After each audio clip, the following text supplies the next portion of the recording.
ಆಗ್ತದೆ ಮುಂದಿನ ದಿನಗಳಲ್ಲಿ ಅಪ್ಪಾಜಿ ನಾನು ನನ್ನ ಮಠದ ಮಗ ಹೇಳ್ತಾ ಇದ್ದೀನಿ, ಎಲ್ಲರೂ ಕರೀರಪ್ಪಾಜಿ, ಚೆನ್ನಾಗಿ ಮಾಡ್ರಿ, ಬಟ್ ಒಂದ್ ಡೇಟ್ ಫಿಕ್ಸ್ ಮಾಡ್ಕೊಂಡು ಮಾಡ್ರಿ, ಕರೆಕ್ಟ್ ಸಾರಿ ಎಲ್ಲರೂ ಬರ್ತಾರೆ ವೇದಿಕೆ ಮೇಲೆ. ಎರಡನೇದು, ಯಾವಾಗಲೂ ಕೂಡ ನಾನು ಹೇಳ್ತಾ ಇದ್ದೀನಿ, ಬಾಬಾ ಸಾಹೇಬ್ ಅಂಬೇಡ್ಕರ್ ಅವರಿಗೆ ಇತಿಹಾಸ ಮಾಡ್ತಾರೋದು ಯಾರು ಇತಿಹಾಸ ಸೃಷ್ಟಿಸಲಾರ ಎಲ್ಲರೂ. ನಾವಿವತ್ತು ಕಾಂಗ್ರೆಸ್ ಸರ್ಕಾರ, ನಾನೆಲ್ಲ ಹೇಳಕ್ ಹೋಗಲ್ಲ, ಕಾಂಗ್ರೆಸ್ ಬಿಜೆಪಿ ಜೆಡಿಎಸ್ ಅಂತ ನನ್ನ ಸಮಾಜದಾಗ ನನ್ನ ಜೀವನದಾಗ ಯಾವತ್ತೂ ಮಾತಾಡಿಲ್ಲ. ನಾನು ನೀವು ಬೇಕಾದ್ರೆ ಕೇಳ್ಕೊಂಡ್ಬರ್ರಿ, ನಮ್ಮ ಹುಡುಗರು ಕೂಡ ಬಳ್ಳಾರಿನಾಗಿದ್ದಾರೆ, ಸಂಡೂರಿನಾಗಿದ್ದಾರೆ. ಸಮಾಜ ವಿಷಯ ಬಂದಾಗ ನಾನು ಸಮಾಜಕ್ಕೆ ಒಂದು ಪ್ರಜ್ಞಾವಂತಿಕೆ ಕೊಡೋದು, ನಾನು ಶಿಕ್ಷಣವಂತ ಕೊಡೋದು, ಅದು ಕೊಡೋದು ಮಾಡಿದ್ದೀನಿ ಹೊರತು ಯಾವತ್ತು ರಾಜಕಾರಣದಲ್ಲಿ ಮಾತಾಡಿಲ್ಲ ಅಂತ ಹೇಳ್ತೀನಿ. ನಾನು ಇವತ್ತಾದ್ರೂ ಕೂಡ ಒಂದು 4-5 ಹೇಳ್ತೀನಿ. ಇವತ್ತೇನಾದ್ರೂ ತುಕಾರಾಮ MP ಆಗಿ ಇವತ್ತೇನ್ ವೇದಿಕೆ ಮೇಲೆ ಬಿಜೆಪಿ ಕಾಂಗ್ರೆಸ್ ಜೆಡಿಎಸ್ ಇರ್ಬೋದು, ಅದನ್ನ ಮೀಸಲಾತಿ ಕೊಟ್ಟಿರ್ತಕ್ಕಂಥ UPA ಗವರ್ಮೆಂಟ್, ಸೋನಿಯಾ ಗಾಂಧಿ ಅವರು, ಮನಮೋಹನ್ ಸಿಂಗ್ ಅವರು ಕೊಟ್ಟಿರೋದಕ್ಕೆ ಇವತ್ತು ನಿಂತ್ಕೊಂಡು ಮಾತಾಡ್ತಾ ಇದ್ರು. ಮೀಸಲಾತಿ ಕೊಟ್ಟಿರ್ತಕ್ಕಂಥದ್ದು ನಮಗೆ ಮೀಸಲಾತಿ ಕೊಟ್ಟಿರ್ತಕ್ಕಂಥ MP ML ಆಗಕ್ಕೆ UPA ಗವರ್ಮೆಂಟ್ ನಾನು ಹೇಳಕ್ ಹೋಗೋದಿಲ್ಲ, ಅದನ್ನೆಲ್ಲರೂ ಕೂಡ ಅದಾಗಿಕ್ಕೆ 2008 ನಾವೆಲ್ಲರೂ ಕೂಡ ನಿಂತ್ಕೊಂಡಿರ್ತದ್ದು. ಉಳುವನೆ ಒಳ್ಳೆಯ ಕಾರ್ಯಕ್ರಮ ಯಾರು ಕೊಟ್ಟಿದ್ದು? ಭೂಮಿ ಕೊಟ್ಟಿದ್ದಾರು, ನ್ಯಾಷನಲೈಸ್ ಬ್ಯಾಂಕ್ಸ್ ಮಾಡಿದ್ದಾರು, ಇವತ್ತೆಲ್ಲ ಪ್ರೈವೇಟೈಸೇಷನ್ ಮಾಡ್ತಾರೆ. ಇವತ್ತು ನಾವೆಲ್ಲ ಮಾತಾಡೋದು ನಾಲ್ಕು ಹೆಸರಿದೆಯಲ್ಲ, ಆ ಸರ್ಕಾರದಾಗ ಅವರು ಮಾಡಿರ್ಬೋದು. ಬಟ್ ಒಂದೇ ಒಂದು ಪಾಲು MLA ಹೇಳಲಿಕ್ಕೆ ನಾನು ಇಷ್ಟಪಡ್ತಾ ಇದ್ದೀನಿ. ಇವತ್ತು ಹೆಚ್ಚಿನ ಪಾಲು SC ST ಏನಾದ್ರೂ ಬೆನಿಫಿಟ್ ಸಿಕ್ಕಿದ್ರೆ ನಾವೇನಾದ್ರೂ ಇಲ್ಲಿ ಮಾತಾಡ್ಬೇಕಾದ್ರೆ ಕಾಂಗ್ರೆಸ್ ಸರ್ಕಾರ ಅಂತ ನಾನು ಹೇಳಲಿಕ್ಕೆ ನಾನು ಇಷ್ಟಪಡ್ತೀನಿ. ಕೇಂದ್ರ ಮತ್ತು ರಾಜ್ಯ ಸರ್ಕಾರ ಬರ್ತವೆ, ಏನಾದ್ರೂ ಒಂದು ಬಂದಾಗ ಹೇಳಿ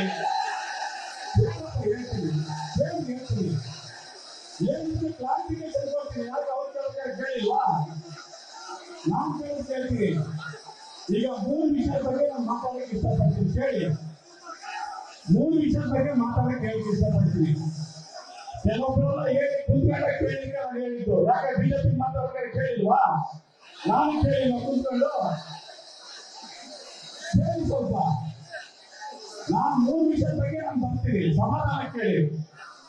ನಾವು ಒಬ್ಬ ಸಮಾಜದಲ್ಲೂ ಇವತ್ತು ಏನಾದ್ರೂ 7% ಮೀಸಲಾತಿ ಬರ್ಬೇಕಾದ್ರೆ ಏನಪ್ಪಾಜಿ ನನ್ನ ಕೊಡುಗೆ ಏನಿಲ್ವಾ?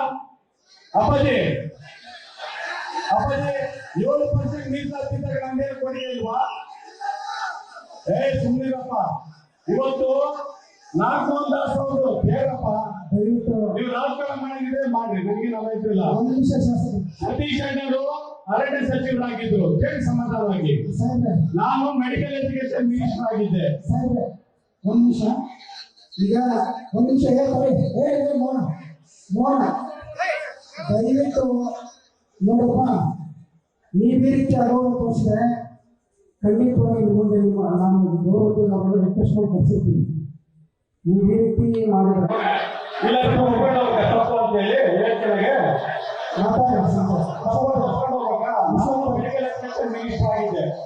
ಸತೀಶ್ ಅಣ್ಣ ಕೂಡ ಹೇಳಿದ್ರು, 6 ಅಡಿ 3 ಅಡಿ ಇಟ್ಕೊಂಡು ಯಾವತ್ತೂ ನಾವು ರಾಜಕಾರಣ ಮಾಡಲ್ಲ ಅಂತ ಹೇಳಿ ಇಷ್ಟಪಡ್ತಾರೆ. ರಾಜಕಾರಣ ಮಾಡಲ್ಲ, ಅದ್ರ ಅವಶ್ಯಕತೆಯೂ ನಮಗಿಲ್ಲ. ಇವತ್ತೇನಾದ್ರೂ ಸಮಾಜ ನನಗೆ ಒಂದು ಸ್ಥಾನಮಾನ ಕೊಟ್ಟಿದೆ, ಇವತ್ತು ನನಗೆ ಒಂದು ತೆಗೆದು ಕೊಟ್ಟಿದೆ, ಅದು ಋಣ ತೀರ್ಸ್ಬೇಕಂತೇಳಿ ಇವತ್ತು ಬಂದಿದ್ದೀವಿ. ಇವತ್ತು ಮುಖ್ಯವಾಗಿ 7% ನಮಗೆ ಮೀಸಲಾತಿ ಕೊಟ್ಟಿರೋದನ್ನು ಕೂಡ ಯಾವತ್ತು ನಾವು ಪ್ರಾಮಾಣಿಕ ಸಮಾಜದ ಪರವಾಗಿ ನಾವೆಲ್ಲರೂ ಕೂಡ ಕೆಲಸ ಮಾಡಿದ್ದೀವಿ. ಇವತ್ತು ಅದ್ರ ಬಗ್ಗೆ ಮಾತಾಡಕ್ ಹೋಗಲ್ಲ.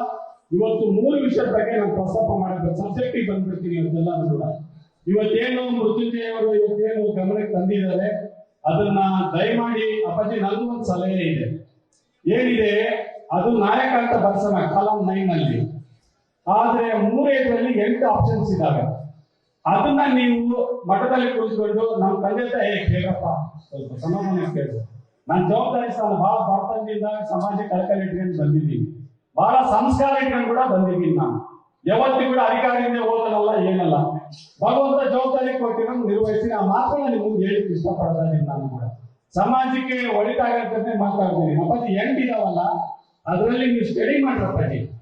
ನಾವು 11ನೇ ಕಾಲಮಲ್ಲಿ ಒಂದು ಯಾವ್ದನ್ನ 3 ರಿಂದ 4 ಅದನ್ನು ಬರ್ಸೋದ್ರಿಂದ ಅನುಕೂಲ ಆಗ್ತದೆ ಅನ್ನೋದು ನನ್ನ ಒಂದು ಮನವಿ.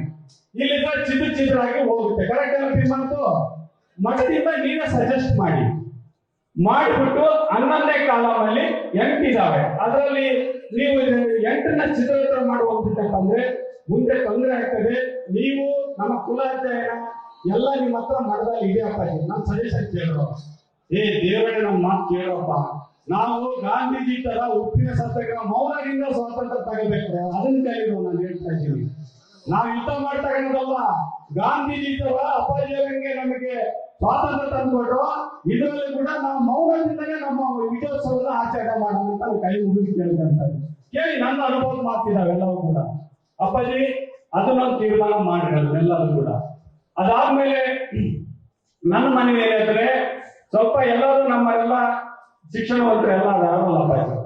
ನಾನು 22ನೇ ತಾರೀಕಿಂದ ಇದೇನು ನಮ್ದು ಮುಗಿದಂತ ಒಂದು ಇದೆಯಲ್ಲ, ನಮ್ದು ಒಂದು ಮನವಿದೆ. ನೀವು ಜಾತ್ರೆ ಯಾವ ತರ ಕರಿತೀರೋ ಅದೇ ತರ ತಾಲೂಕಿಗೆ ಹೋಗಿ ನೀವೆಲ್ಲ ವಿಸಿಟ್ ಮಾಡಿ, ಒಂದೊಂದು ತಾಲೂಕಿಗೆ ಒಂದೊಂದು ದಿನಕ್ಕೆ ಕನಿಷ್ಠ 3 ತಾಲೂಕು ಅಂದ್ರೆ ಅನುಕೂಲ ಆಗ್ತದೆ. ನಾವೇ ವಿಸಿಟ್ ಕೊಟ್ಟು ಮಾಡೋದ್ರಿಂದ ಅನುಕೂಲ ಆಗ್ತದೆ ಅಂತೇಳಿ ತಮ್ಮಲ್ಲಿ ನಾನು ಮನವಿಯನ್ನ ಮಾಡ್ತಾ ಇದ್ದೀನಿ.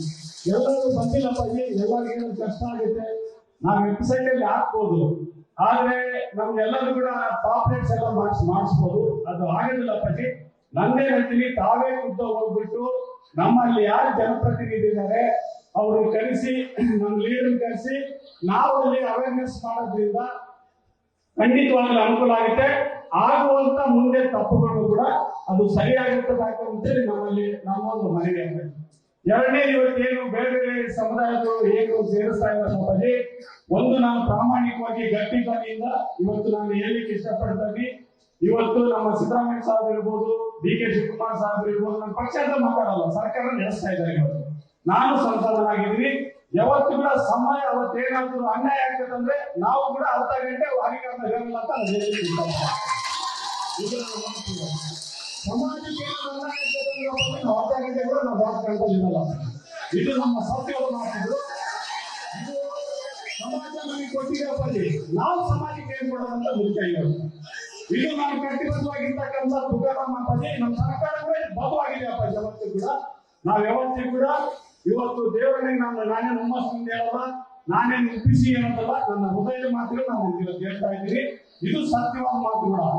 ಇವತ್ತು ಸಮಾಜ ನನಗೆ ಕೊಟ್ಟಿದೆ, ಸಮಾಜಕ್ಕೆ ನಾನು ಕೊಡ್ಬೇಕಲ್ಲ, ರಿಟರ್ನ್ ಕೊಡ್ಬೇಕಲ್ಲ. ಅದನ್ನ ನಾವು ನ್ಯಾಯ ಅಪ್ಪಾಜಿ ವಾಪಸ್ ಏನ್ ಕೊಡ್ತೀವಿ, ನ್ಯಾಯ. ಅದು ನ್ಯಾಯ ಕೊಡ್ತಕ್ಕಂಥ ಕೆಲಸ ಈ ಸುಧಾರಾಮ್ ಅವರು, ನಮ್ಮ ಸತೀಶ್ ಅಣ್ಣ ನಾವೆಲ್ಲರೂ ಮಾಡ್ತೀವಿ ಅಂತ ಹೇಳ್ತೀವಿ. ಕರೆಕ್ಟ್ ಏನಂತಿದ್ರು, ರಾಜಣ್ಣ, ಸತೀಶ್ ಅಣ್ಣ, ನಾವ್ ಯಾರಾದ್ರೂ ನಾಗೇಂದ್ರ ಎಲ್ಲರೂ ಸೇರಿ ನಾವು ಪ್ರಾಮಾಣಿಕ ಕೊಟ್ಟು ನಿಮ್ ಜೊತೆ ಕೂಡ ನಾವು ಇರ್ತೀವಿ. ಇದು ಕ್ಲಿಯರ್ ಕಟ್. ಅದನ್ನ ಅಪ್ಪಾಜಿ ನಂದು ಇನ್ನೊಂದು ಸಲಹೆ, ಇದರಲ್ಲಿ ನೀವೆಲ್ಲ ಶುರುವಾಗಿದೆ, ಇದ್ರ ಕೂಡ ಸೆನ್ಸಸ್ ಶುರುವಾಗ್ತಾ ಇದೆ. ಇದ ದೂರದಲ್ಲೂ ಪಾಲಿಕಪ್ಪಾಗಿ ಹೊರ ಬಂದಂತದ್ದೆಲ್ಲ ಕೂಡ ಏನೇನಾಗಿದೆ ಏನೇನಾಗ್ತದೆ ಅಂತ ಹೇಳಿ. ಅದ್ರ ಜೊತೆಗೆ ಅಪ್ಪಾಜಿ ನಾನು ನಿಮ್ಮಲ್ಲಿ ಮನವಿ ಮಾಡ್ತೀನಿ, ಎಲ್ಲರೂ ಕೂಡ ದಯಮಾಡಿ ನನ್ನ ಭಾಷೆಗೆ ನಾನು ಸೀಟಿ ವಹಿಸಬನ್ನಲ್ಲ, ನಾನು ಚಪ್ಪಾಳೆ ವಹಿಸಬನ್ನಲ್ಲ. ಹೃದಯದಲ್ಲಿ ನನ್ನ ಮಾತುಗಳು ನಿಮ್ಮಲ್ಲಿ ಹೋದ್ರೆ ಅದೇ ನನ್ನ ಗೌರವ ಅಂತ ವೇದಿಕೆಯಲ್ಲಿ ಹೇಳಲಿಕ್ಕೆ ನಾನು ಇಷ್ಟಪಡ್ತೇನೆ. ಯಾಕಂದ್ರೆ ಇವತ್ತು ನನಗೆ ಸಂವಿಧಾನದ ಸಂಸದರ ಸ್ಥಾನ ಕೊಟ್ಟಿದ್ರಿ. ನನ್ನ ಜವಾಬ್ದಾರಿ ಮಾತುಗಳನ್ನ ನಿಮ್ಮನ್ನು ಹೇಳಲಿಕ್ಕೆ ನಾನು ಇಷ್ಟಪಡ್ತೇನೆ. ಜಿಲ್ಲಾ ಮಾಡಪಟ್ಟಿ ಎಲ್ಲೆಲ್ಲಿ ಜಾತಿ ಪ್ರಮಾಣ ಪತ್ರಗಳು ಯಾರ್ಯಾರು ತಗೊಂಡಿದ್ದಾರೆ ಒಂದು ಯಾರ್ಯಾರು ಹೋಗಿದೆ ಏನೇನು ಅಂತ ಹೇಳಿ. ನಾವು without any data we cannot talk anything. With data only we arrest ಅಂತ. ಎಲ್ಲಿ ನಮ್ಮಲ್ಲಿ ಅಂಕಿಅಂಶಗಳಿರೋದು ಅದ್ರಲ್ಲಿ ನಾವು ವೀಕ್ ಆಗ್ತೀವಿ. ಎಲ್ಲಿ ನಾವು ಅಂಕಿಅಂಶಗಳಿಲ್ಲ ಏನಿದೆ ಅಲ್ಲಿ ನಾವು ಮಾತಾಡಲಿಕ್ಕೆ ಇರಲ್ಲ. ಯಾರೇ ಮಾತಾಡಿ ಫ್ಯಾಕ್ಟ್ಸ್ ಅಂಡ್ ಫಿಗರ್ಸ್ ನಾವು ಮಾತಾಡಬೇಕಾಗುತ್ತೆ. ಅದನ್ನ ನಾವು ಮಾಡಿದ್ನಪ್ಪ ಅಂದ್ರೆ ಖಂಡಿತ ನಾವು ಯುದ್ಧ ಏನಾದ್ರೂ ಗೆಲ್ಲಬೇಕಾದ್ರೆ ಬುದ್ಧಿವಂತಿಕೆ ಹೊತ್ತು ನಾವೆಲ್ಲ ಕುಸ್ತಿಯಾಗಿ ಮಾಡಿದ್ರೆ ಆಗಲ್ಲ.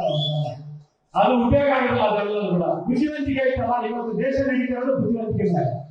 ಇವತ್ತು ಅದನ್ನ ಮನಕಂಡು ನಾವು ಮುಂದಿನ ಒಂದು ನಮ್ಮ ಪೀಳಿಗೆಗೆ ಇವತ್ತು ಮಾಡಿರೋ ತಪ್ಪು, ಇವತ್ತಾಗಿರೋ ತಪ್ಪು ನಾವೆಲ್ಲರೂ ಕೂಡ ನಾವು ಹೆಸರು ಹೇಳ್ಕೊಂಡಿವಿ. ಏನಂತ ಹೇಳ್ಕೊಂಡಿದ್ವಿ, ನಾಯಕ ಅಂದ್ರೆ ಲೀಡರ್, ನಾಯಕ ನಾನು ಲೀಡರ್. ಅದನ್ನು ತೋರ್ಸ್ಬೇಕಾಗಿದೆ, ಅದನ್ನು ತೋರ್ಸ್ಬೇಕಾದ್ರೆ ಬುದ್ಧಿವಂತಿಕೆ ಇರ್ಬೇಕಾಗಿದೆ. ತೋರ್ಸಲ್ಲ ಇವೆಲ್ಲ ಕೂಡ ಯಾರು ನಡೆಯಲ್ಲ.